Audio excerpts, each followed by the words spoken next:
Deal करना बहुत मुश्किल हो जाता है। इसके अलावा हमारे माननीय सदस्य हैं, इनका भी उत्तर बनाना पड़ता है हम लोगों का, इनका कभी कभी क्वेश्चन भी बनाना पड़ जाता है, तो विधानसभा में जाकर जवाब भी में सहयोग भी देना पड़ता है। तो ऐसी हालत में एक कमेटी बनी है, मैं भी उसका एक सदस्य हूँ और हम लोग काफ़ी सकारात्मक हैं इस बार। आपको बता दें, आप खासकर आपके सेवानिरंतरता पर और वरीयता पर, जो आपसी वरीयता है शिक्षकों का, आपसी वरीयता के चलते बहुत सारे विद्यालयों में समस्या उत्पन्न हो गई है। तो उम्मीद रखिए हम लोग इस पर भी काफ़ी ध्यान देंगे। विषय विसंगति जो है, वेतन का जो विसंगति है, उसके लिए हम लोगों ने एक संचिका भी भेजी थी वित्त विभाग में, जो अभी तक नहीं आ पाई है। और सारे बातों पर हम लोग मेरे निदेशक प्राथमिक शिक्षा की अध्यक्षता में यह कमेटी है और हम लोगों ने, मैं अपने स्तर से खासकर काफ़ी पॉजिटिव हूँ, क्योंकि मैं आपके ग्रास रूट से चला हूँ और आपकी नियुक्ति से लेकर आपके प्रोन्नति तक, आपके बीपीएससी के परीक्षा तक, रिजल्ट निकलवाने तक, पोस्टिंग तक, सभी में मैं सहभागी रहा हूँ। तो आप लोग उम्मीद रखें, अभी कमेटी बनी है, अभी मंच से कहना अत्योक्ति होगी, हम लोग काफ़ी सकारात्मक है और अच्छे रिजल्ट आएंगे। और शिक्षक जो है हमेशा अगले स्तर में रहता है। जैसे हमारे ब्रजेश ओझा सर ने बोला कि इस समाज का सबसे बड़ा कड़ी शिक्षक होता है। हमको भी लगता है, 3 नौकरी हमने भी की है, शिक्षक भी रहे थे, फिर न्यायालय में गए थे शिक्षक की नौकरी छोड़कर, और फिर किस्मत था आपके साथ, शिक्षकों के साथ, मेरे फादर भी शिक्षक थे। तो सबसे बेहतरीन जो नौकरी जिसको कहते हैं, सेवा जिसको कहते हैं, वह शिक्षक की होती है। हमको भी अफसोस होता है कि आज मैं शिक्षक रहता तो ज़्यादा सुकून में रहता। तो आप लोगों को बेहतर शिक्षक बनना है और आत्मसंतुष्टि भी करना है। अगर आपको संतुष्टि नहीं होगी अपने पेशा से, अपने सेवा से, तो आप लोग बेचैन रहेंगे।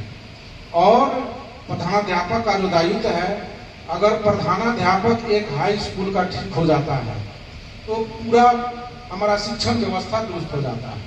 वहाँ नहीं किसी पीओ की जाने की जरूरत है, नहीं किसी डीपीओ की जाने की जरूरत है, नहीं किसी डीओ की जाने की जरूरत है। तो आप लोग अपने को एक पदाधिकारी माने और पूरा डिसिप्लिन में विद्यालय को रखें। आप लोग पढ़े होंगे, नियमावली भी पढ़े होंगे, विद्यालय अध्यापक का नियमावली हो या विशिष्ट शिक्षक की नियमावली हो या 2020 के स्थानीय निकाय की नियमावली हो, सभी में प्रधानाध्यापकों का पावर दिया गया है। प्रधानाध्यापकों के रिकमेंडेशन पर किसी भी शिक्षक पर कार्रवाई हो सकती है अगर आपके डिसिप्लिन में नहीं रहता है। तो आप लोग अपने जो अधिकार है उसका उपयोग करें और विद्यालय में डिसिप्लिन लाएं। और खासकर अभी काफ़ी डिवोशन की जरूरत है सेकेंडरी में, जो हमारे प्रखंड लेवल का विद्यालय है, तो अच्छे रिजल्ट आएंगे। और शिक्षक जो है हमेशा अगले स्तर में रहता है। जैसे हमारे ब्रजेश ओझा सर ने बोला कि इस समाज का सबसे बड़ा कड़ी शिक्षक होता है। हमको भी लगता है, 3 नौकरी हमने भी की है, शिक्षक भी रहे थे, फिर न्यायालय में गए थे शिक्षक की नौकरी छोड़कर, और फिर किस्मत था आपके साथ, शिक्षकों के साथ, मेरे फादर भी शिक्षक थे। तो सबसे बेहतरीन जो नौकरी जिसको कहते हैं, सेवा जिसको कहते हैं, वह शिक्षक की होती है। हमको भी अफसोस होता है कि आज मैं शिक्षक रहता तो ज़्यादा सुकून में रहता।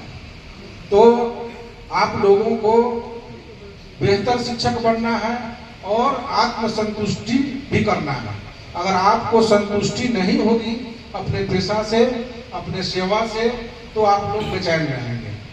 और प्रधानाध्यापक का जो दायित्व है, अगर प्रधानाध्यापक एक हाई स्कूल का ठीक हो जाता है तो पूरा हमारा शिक्षण व्यवस्था दुरुस्त हो जाता है।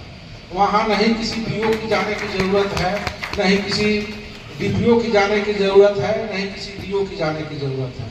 तो आप लोग अपने को एक पदाधिकारी माने और पूरा डिसिप्लिन में विद्यालय को रखें।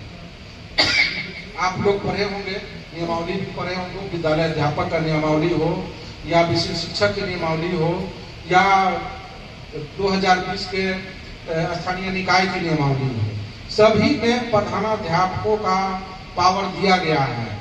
प्रधानाध्यापकों के रिकमेंडेशन पर किसी भी शिक्षक पर कार्रवाई हो सकती है अगर आपके डिसिप्लिन में नहीं रहता है।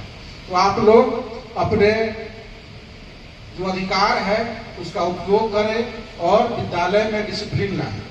और खासकर अभी काफ़ी डिवोशन की जरूरत है सेकेंडरी में। जो हमारे प्रखंड लेवल का विद्यालय है